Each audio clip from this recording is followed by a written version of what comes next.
लोकतंत्र का गहना होता है। लोकतंत्र इसी से सजीव रहती है, लोकतंत्र इसी से चलता है। विगत कुछ दिनों में जो घटना चक्र हुआ, हमने देखा कि हमारे देश के होनहार छात्र वो सामने आए, उन्होंने आंदोलन किया।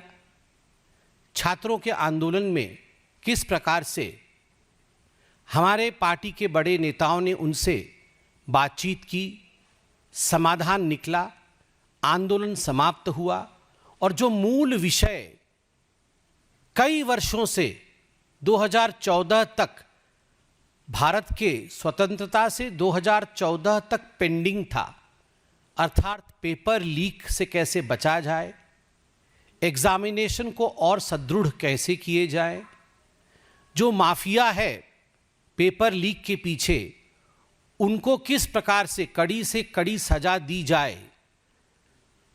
2024 में भी कानून बना था, उस कानून को संशोधन करके उसको और सुदृढ़ बनाना, उसको और कठोर बनाने की प्रक्रिया देश के सबसे बड़े लोकतंत्र के मंदिर पार्लियामेंट में आरंभ हुआ। लगभग 45 मेंबर ऑफ पार्लियामेंट्स ने उस बहस में भाग लिया। माननीय मंत्री श्री जितेंद्र सिंह जी ने इस बिल को टेबल किया और पूरी बहस में वो मौजूद रहे। उन्होंने आज थोड़ी देर पहले उत्तर भी दिया और अंततोगत्वा वोटिंग के माध्यम से आज वह कानून भी बना है। मैं तो सबसे पहले आप सबको बधाई देता हूं। मैं प्रधानमंत्री नरेंद्र मोदी जी को धन्यवाद भी करता हूं। इस सरकार को पार्टी के प्रवक्ता के नाते, पार्टी के कार्यालय से सभी कार्यकर्ताओं के तरफ से भी धन्यवाद करता हूं कि पेपर लीक के जो मामले होते थे उन पर किस प्रकार से संपूर्ण रूप से पूर्ण विराम लगे और किस प्रकार से जो माफिया, जो व्यक्ति, जो संस्थान उसमें इन्वॉल्व होते थे, उसको रोकने के लिए एक सख्त कानून आज बना है। 45 एमपी के बोलने के क्रम में आज राहुल गांधी जी ने भी भाग लिया और राहुल गांधी जी ने भी अपने मंतव्य को रखा, मगर हुआ वही जो हम सबको संदेह था, हुआ वही जो राहुल गांधी जी के साथ हमेशा होता है। झूठ का पुलिंदा, देश को भ्रमित करने की कोशिश, सदन के अंदर हंगामा खड़ा करने का प्रयास, क्योंकि आप झूठ, अमर्यादित शब्द, इन सब का प्रयोग करोगे तो सत्यापन के लिए आपको बोला जाएगा, अमर्यादित शब्द हटाए जाएंगे। तो आज वही हुआ है। राहुल गांधी जी के पास कोई तथ्य नहीं थे।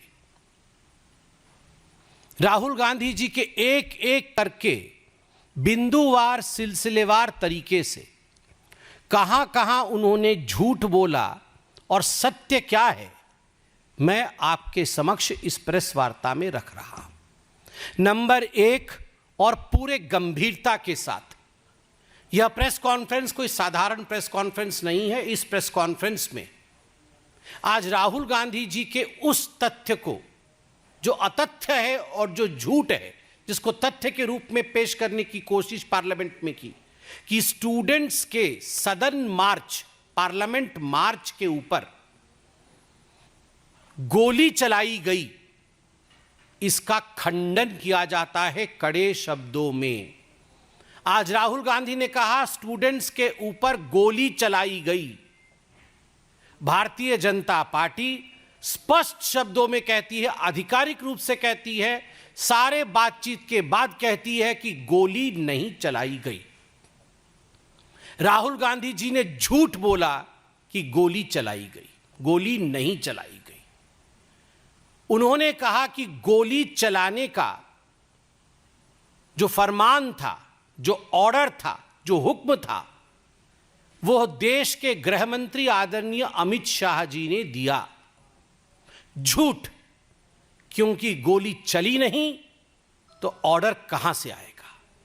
और एक बात मैं स्पष्ट कर दूं यहां पर, क्योंकि सभी को ये तथ्यात्मक बातें शायद मालूम ना हो, मगर जो अपने घरों में बैठकर भी प्रेस कॉन्फ्रेंस सुन रहे हैं वह भी इस तथ्य को जान लें कि जहां भी कहीं मार्च या प्रोटेस्ट होता है वहां अगर आर्म्ड फोर्सेस या पुलिस होती है, वहां एक मजिस्ट्रेट होता है जो वहां तत्कालीन उस समय तत्क्षणात निर्णय लेता है, ऑन द स्पॉट निर्णय लेता है कि उस मौके पर लाठीचार्ज होना चाहिए या नहीं, कैसी परिस्थिति है उस समय पर बल का प्रयोग होना चाहिए या नहीं।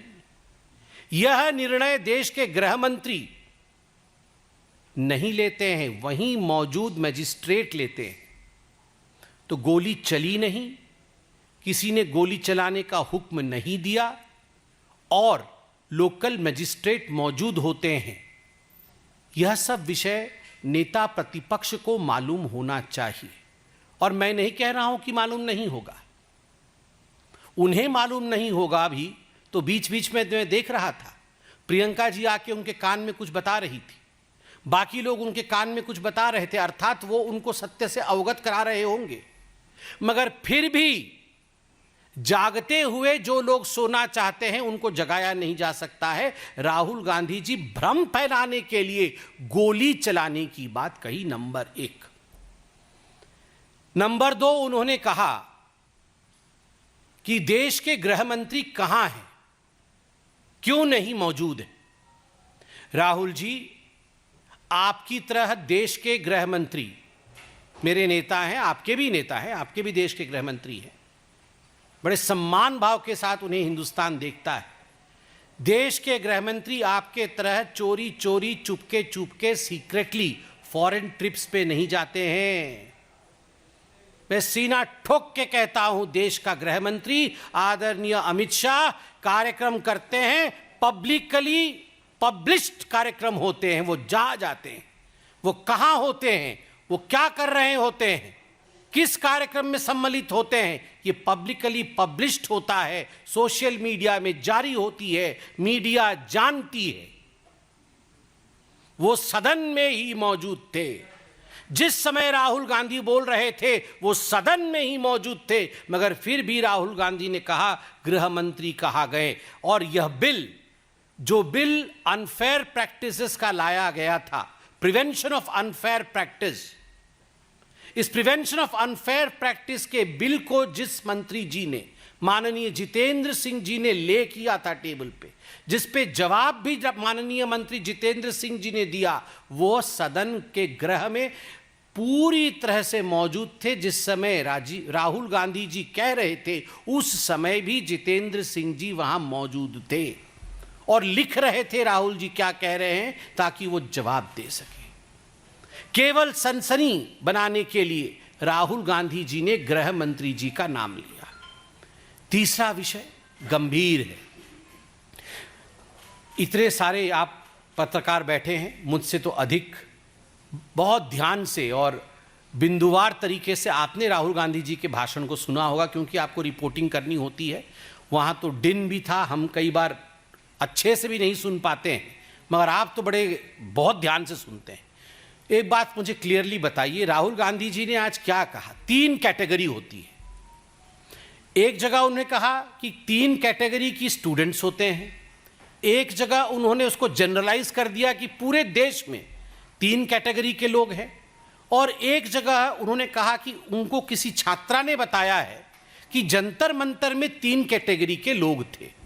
तो कुल मिलाकर के उनके कहने का तात्पर्य था कि या तो स्टूडेंट्स 3 कैटेगरी के होते हैं, या तो देश की जनता 3 कैटेगरी की होती है, या तो जो लोग जंतर मंतर में प्रदर्शन कर रहे थे वो लोग 3 कैटेगरी के थे। एक कैटेगरी है स्टूडेंट्स, दूसरा कैटेगरी है इडियट, और तीसरा कैटेगरी है अंधभक्त। मतलब अगर स्टूडेंट्स के हिसाब से वो बोल रहे थे, बाकी आप लोग समझदार हो, उनके क्लिप्स निकाल लो। मैंने उनके क्लिप्स पूरे देख के 5 मिनट लेट हुआ, विलंब हुआ प्रेस कॉन्फ्रेंस में, क्योंकि मैं क्लिप देख रहा था वो क्या बोल रहे थे। एक जगह उन्होंने स्टूडेंट्स की 3 कैटेगरी बताई है कि स्टूडेंट, एक स्टूडेंट होता है जिसका दिल बड़ा होता है, जिसका दिमाग भी बड़ा होता है और वो सीखना चाहता है।